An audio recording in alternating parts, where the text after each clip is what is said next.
The icy wind howled across the fjord, stirring pine branches and chilling the bones. On a high cliff, Jarl Einar stood wrapped in a wolf fur cloak, his weathered face etched with resolve. Below, the village of Vargheim awoke to the rhythm of hammers, boots, and distant seabirds. Longboats rocked gently at the dock.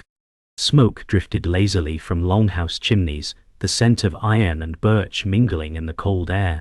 But Einar's eyes were locked on the horizon, where a shadow split the mist. Sails. Dark.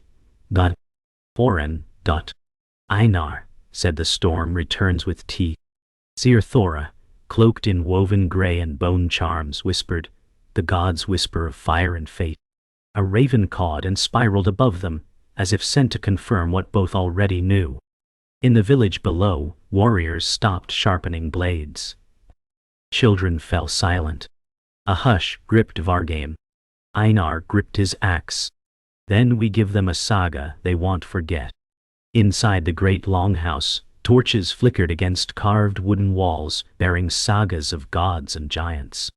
Jarl Einar stood before the fire pit, ringed by warriors gripping spears and axes. Shadows danced across their fur-lined armor. The air smelled of pine, sweat, and meat. Einar said, last winter they took our kin, burned our barns, mocked our gods. This year we answer. A murmur of rage rippled. Seer Thora stepped into the circle, casting runestones onto a tanned wolfhide. Her hand trembled. Thora said, 2 paths lie before you. One ends in darkness, the other, only through fire. Einar looked to each face in the circle. Then, through fire we go. The warriors roared in unison, slamming spear butts to the ground. Frost laced the village roofs as dawn broke. Along the wooden palisade, archers took their posts, cloaks drawn tight. In the fjord below, the enemy ships neared, their sails emblazoned with foreign sigils. Einar strode across the wall-walk, barked, hold till my mark. Beside him, young Rurik knocked an arrow with shaking fingers. You afraid, boy? Einar asked. Rurik nodded. Only of missing. Einar smirked. Then don't. The war horn cried out. Einar shouted, loose! Dozens of arrows blackened the sky. The first clash would not be fought with blades, but with fire from the sky. Steel met flesh in a scream of fury. The raiders stormed the shoreline, shields raised, axes swinging. Vargheim met them with equal fire. Einar was a storm, his axe a blur. Every step forward left blood in his wake. Freydis, her braids streaked with blood, slammed into a raider twice her size, dropping him with a roar. For the Allfather, Thora from the hill chanted into the wind. Her voice carried like thunder, stirring the warriors' hearts. The sky darkened. The gods were watching. Einar shouted, break their line. The battle surged, a tide of fury and flame. Night fell. The battlefield was still. The snow, once white, now ran red in places. Smoke drifted from smoldering huts. The silence of the dead settled like a second frost. Einar walked through the ruins, his boots crunching over broken shields. Freydis leaned on her sword, bloodied and alive. She said, we held. Einar nodded, voice low. And they won't come again. From the hill, Thora raised a torch toward the sky. The aurora shimmered above, as if the gods acknowledged the price paid. Vargheim stood, wounded but proud. Its saga had only just begun. Morning light spilled over the village as smoke still curled from ruined rooftops. Survivors worked in grim silence, salvaging spears and rebuilding broken walls. Einar stood atop the longhouse steps, arms folded, eyes scanning the injured and the grieving. Thora approached, her voice solemn. You spared Vargheim, but your name now echoes beyond these shores. Einar said, let it echo, let them know we are no prey. In the distance, a boy ran breathless through the frost. Riders, from the north. Horns sounded again, this time not in warning, but in caution. Stranger banners approached, not those of enemies but unknown clans. Freydis whispered, alleys, or vultures. Einar descended the steps slowly. We find out at the gate. At the gates, 5 riders waited, each cloaked in different colors, weapons sheathed but visible. Their leader, a woman with gray-streaked hair and a sword on her back, dismounted, and bowed slightly. I am Astrid of Kaldvik. We saw the fires. We bring word and warning. Inside the longhouse, over shared meat and bread, Astrid spoke of a new power rising from across the eastern sea. Not raiders, conquerors. United. Ruthless. Thora frowned. This is no coincidence. Einar said, if they seek to break the north, they'll find us sharpened. Astrid nodded. Then we ride together, to warn the next villages before they fall. The alliance was formed, not in treaty, but in shared defiance. Snow fell heavier as the warband rode southward through pine forests, their boots crunching frozen needles. Einar led the front, Astrid beside him. Behind, Freydis and the shield maidens rode in silence, watching the trees. Gudmund, a scout, returned breathless. The next village is gone. Nothing left but ash. They reached it by dusk, only blackened stone and shattered bones. No survivors. Runes scorched into the earth read, submit or burn. Einar dismounted, knelt in the ash. They speak with fire. Freydis said, then we answer in kind. Astrid unsheathed her sword. We ride through the night. They must be stopped before the next village joins the smoke. By torchlight, they entered the mountain pass. Narrow and treacherous, it coiled like a serpent between stone giants. Snow turned to ice, and the wind shrieked through the cliffs. Suddenly, movement. Ambush. Arrows fell from above. Einar raised his shield. Form the ring. Freydis deflected a spear and countered with lethal precision. Astrid's warriors flanked the left ridge, turning defense to offense. Smoke bombs hissed, obscuring the heights. Shouts rang, steel clashed. They were outnumbered, but not outmatched. Einar bellowed, push! We break their line or die here. A tide of shields surged forward, a hammer in the storm. Dawn broke over blood-stained snow. The pass lay silent. Raiders fled or lay still, in frozen defeat. The warband, battered but breathing, gathered on the southern ridge. Einar wiped blood from his axe. Let this pass bear our name. Freydis limped to his side. Let them remember who broke their teeth. Astrid stood overlooking the trail ahead. More villages wait. Some still don't believe this war has begun. Thora, arriving late with a raven on her arm, said, then we carry truth on steel and wings. Above them, the raven flew east. The message would go ahead of the blade. The warband arrived at the village of Hulfjord, as bells tolled in alarm. Farmers gathered axes, mothers hurried children into the longhouse, and warriors formed an uneasy line.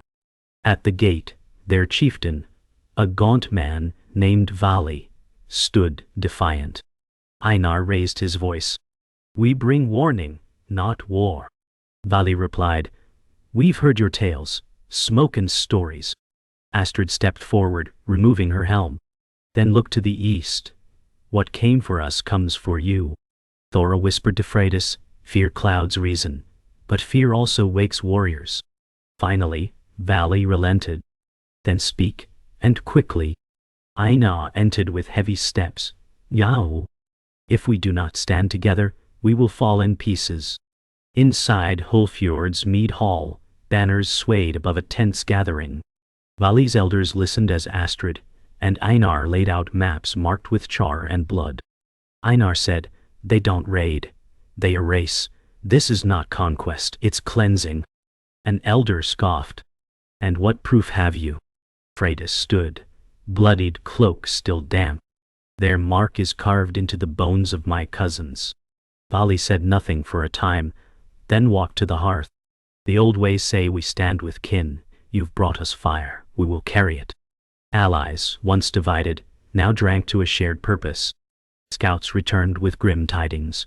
Another village, Dalgard, was under siege. Smoke coiled on the horizon, too distant to help in time. But among the fallen, one survivor had fled. A girl barely 10, trembling, soot-streaked. Thora knelt and gave her warm bread. Who did this? Einar asked gently. The girl spoke one word. Iron cloaks. Freydis growled. They've crossed the spine. Astrid's eyes darkened. Then the fire spreads faster than we feared. Einar said, we ride now, we save what remains. He looked at the girl. And we avenge what's lost. The girl clutched his cloak and nodded. The path to Dalgard ran through dense pine woods, blanketed in snow. The warband moved in silence, every step crunching ice. Ahead, the trail turned red, blood soaked into white earth. They found them. A dozen bodies armored in foreign iron lay torn apart, faces twisted in horror, not pain. No blades. No burns. Thora murmured, this wasn't done by men. Dane, one of Astrid's scouts, knelt beside a corpse. Something took their souls before their blood. The trees grew colder. The shadows deeper. Freydis whispered, we're not alone here. Then they heard it, a low growl, ancient and close. From the mists emerged beasts of shadow, hulking forms with iron hides and glowing eyes.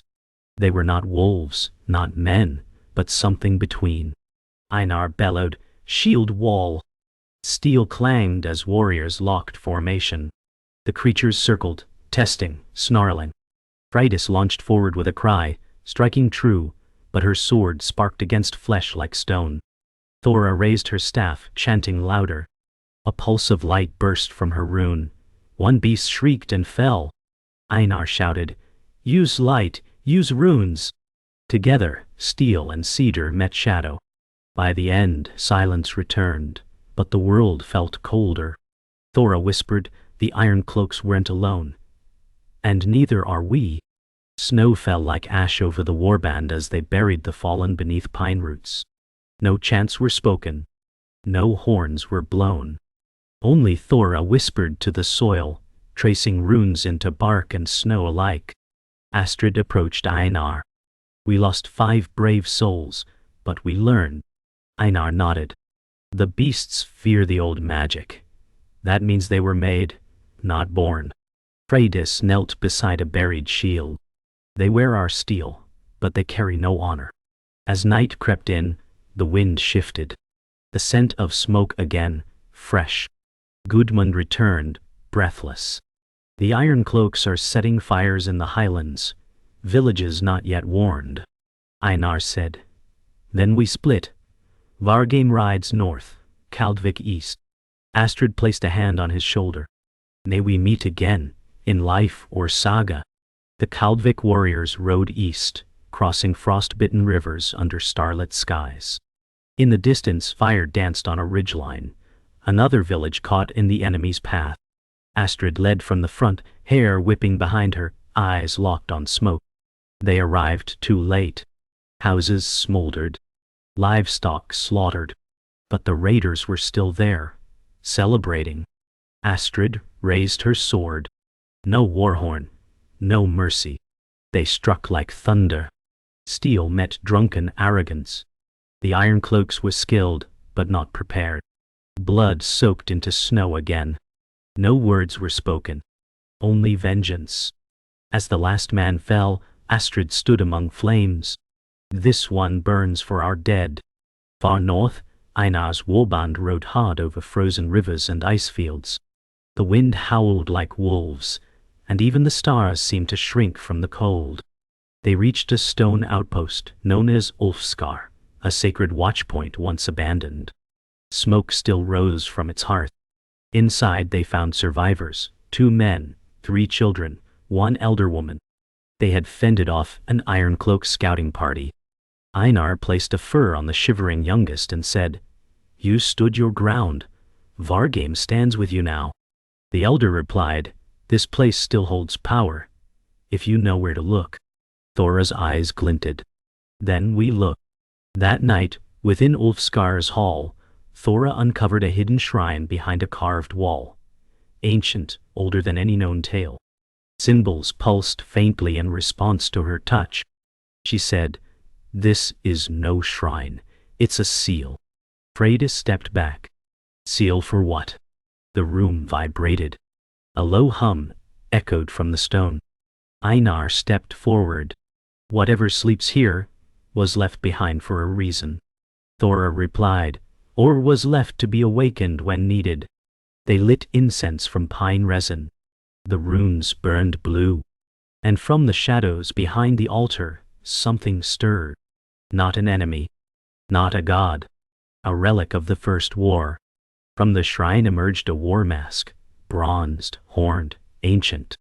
Not decorative, but divine. As Thora lifted it, her voice echoed as if doubled. "This is the voice of the fallen. A weapon. A warning." Einar asked, "How does it work?" She looked through the eye slits. "It doesn't kill. It commands. Voices of those who came before, sealed in iron." Freydis stared. "Will they fight for us?" Thora said, "Only if we ask as one." Einar took a knee. "Then, let us ask." In the silence that followed, the mask began to hum. A chorus answered from deep within Ulfskar. And far to the south, something old heard it. In the forests beyond Dalgard, the Ironcloak general moved with precision. His name was Corin, and he wore no helm, only a crown of scorched iron. Behind him, siege carts groaned, pulled by enslaved oxen. He stood at the edge of a cliff, overlooking a fertile valley. A captain asked, "They say the north rises." Corin replied, "Then we cut off its roots." From behind a scout arrived, bloodied. Ulfskar was not empty. They found the relic. Corin's jaw clenched. "Then, we march faster." He turned to his army. "We burn every shrine. We bury every rune. This land will forget what it was." His soldiers cheered. The war to erase memory had truly begun. At Vargheim, Einar returned to a home hardened by war. The people gathered as he held the war mask aloft. Children whispered. Elders bowed. Thora addressed the crowd. "This is no artifact. This is our call to rise." Freydis trained young warriors in the square, shouting, "Shield first, then blade." The village prepared for more than survival now. It prepared for resurgence. Gudmund unveiled new defenses, wooden stakes carved with runes, oil pots stacked at gates. Einar stood before the great pyre. "We do not hide. We do not retreat. We become the storm." And for the first time in moons, the drums of Vargheim beat not in fear, but in unity. In the east, Astrid's force reached a river village under siege. The Ironcloaks surrounded it with firewalls and spike traps. Astrid studied the terrain. "We don't break their wall, we go through it." Using smoke, sleet, and swamp paths, they attacked from 3 sides. Silent, sudden, brutal. Freydis led the charge across frozen water, her blade lit by torchlight. Screams rang out in the snow. Inside the village, elders wept as warriors embraced them. Astrid said, "Every place we save becomes another flame in the dark." They didn't just win the battle. They won back hope. Far south, the Ironcloaks desecrated the Grove of Eric, a sacred place of prophecy. They shattered stones, burned records, and crushed relics under their boots. Corin watched from a hill. "If the gods were real, they would stop me." Lightning split the sky. But no strike came. He laughed. Then, something moved in the ash. Not a god. A memory. A voice. Low, echoing guttural, "You were warned." Corin's horse panicked, rearing. His men looked around in terror. But no one saw anything. Only the wind answered. Corin clenched his fists. "Find the speaker, or burn the next 10 groves until they scream." That night, in her dreams, Thora stood in a forest of stars. The war mask floated before her, whispering ancient names. One word echoed again and again, Bindrun. She woke, gasping, cold sweat clinging to her. Einar stood nearby. Another vision? She nodded. Not a weapon? A key. If we speak the old names together, we may awaken something older than war. Freydis entered. Then teach us. Under torchlight, Thora inscribed the Bindrun on a new banner, formed from the runes of all their villages. A symbol not of war, but of memory. And when it flew, the wind changed. Snowstorms raged as the united clans marched west toward Skeljord, a fortress village perched on the cliffs. Their new banner, the Bindrun, flew high above the ranks. It drew stares, but also stirred something deeper. Einar rode at the front, voice resolute. This is where we turn the tide. Astrid signaled the scouts. Make for the lower paths. We strike with surprise. Thora closed her eyes. The wind sings warnings. Steel will not be enough. Freydis drew her axe. Then we give them steel and flame. Thunder cracked above as the warband reached the cliff pass. In the distance, Skeljord's towers loomed. But so did the Ironcloaks, already arrayed in waiting. It would be a siege like no other. The battle for Skeljord began before dawn. Nay, Astrid's flank scaled ice-wrapped ridges, while Einar led a charge through the main gate under cover of sleet. Torches lit the blizzard as steel clashed in narrow bridges. Freydis fought beside Einar, cutting through the chaos with fury. For the lost for the fire? The Ironcloaks fought with grim discipline, but they didn't expect cedar. Thora, stationed on the heights, raised the war mask and chanted. A booming voice erupted across the cliffs, echoes of ancient warriors. The enemy faltered. The clans pressed forward. Skeljord's walls would not hold. By midday, Skeljord's defenses fell. The clans took the high keep, but what they found inside chilled them more than war. Rows of Ironcloak prisoners, chained, hollow-eyed, chanting. They are not captives, Thora whispered. They are vessels. Runes were carved into their skin, some still glowing. Astrid said, This is not war. It's ritual. One prisoner turned, tears in his eyes. They stole our names. Einar growled. Then we give them back. The Bindrun banner was dipped in ash and placed at the fortress gates, not as a warning but a promise.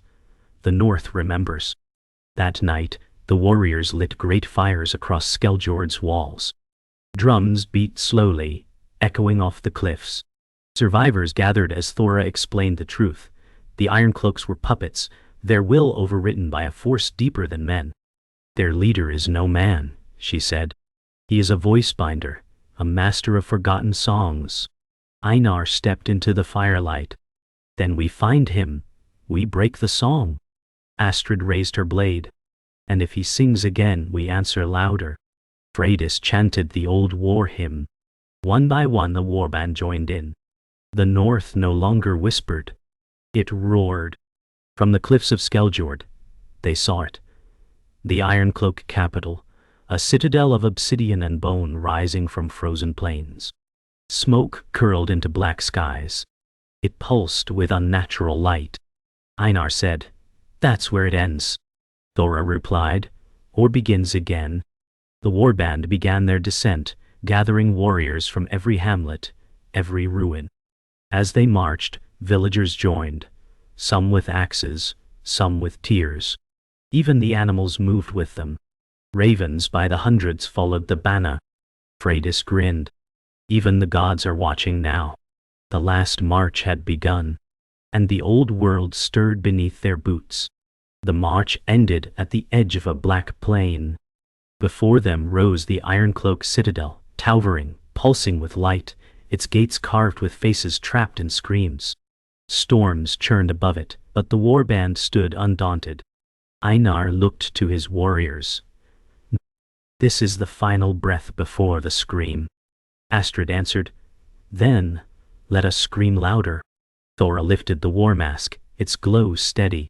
We go not as conquerors, but as memory. The drums beat slowly. One step, that one, then another. And the clans moved forward, shields raised, hearts full. The final battle had begun. Within the citadel, Corin stood before a well of light, his body marked with dark runes, his voice already resonating with ancient echoes. "They come," he whispered. "Let them, let the voice consume them." As the gates cracked under siege, iron cloaks poured out. Less men now, more specters wrapped in flesh. Freydis struck the first. Her axe cleaved through smoke and blood. Einar led the push through the breach. To the heart. Inside, the walls bled light. Runes pulsed in time with screams. Thora shouted, "The song is feeding him. Break it." And so they fought not just with blades, but with will, memory, and song. At the citadel's center, Corin waited beside the well of voices, where the stolen names writhed in sound and shadow. The war mask pulsed in Thora's hands. He sneered, "You cannot unmake what you forgot." Thora stepped forward. "We didn't forget. We were silenced." She placed the mask on the altar and chanted the Bindrun aloud. A storm exploded. Memories flooded the room, voices of the fallen, the betrayed, the lost. Corin screamed, his body unraveling in waves of light. Einar struck the final blow. Not with steel, but with his voice. "I remember them." The citadel cracked and began to fall. As the citadel collapsed, the clans carried the wounded into the plains. The storms lifted. The sky, for the first time in months, was blue. Ravens circled above. Thora collapsed, exhausted but smiling. "It's done." Astrid bound a wound on her arm. "Not done, begun anew." Einar planted the Bindrun banner into the earth. "Let this ground remember all who stood here." Freydis placed her blade beside it. "And let us forget none." No feast followed. No song echoed yet. But there was silence. And in that silence, peace. The war had ended. The age had turned. Years later, children of the clans gathered at a stone circle. Elders told the tale, not of victory, but of remembering. A boy asked, "Did they really stop the voice?" The elder smiled. "No, they joined it, made it their own." Above, the war mask hung in a shrine, glowing faintly. Beneath it, runes told the saga of the North's unity, of the time when memory became might. A girl whispered to the wind, "We will remember you." And somewhere in the distance, the wind answered with the faint echo of a drum. The tale was not forgotten. It never would be.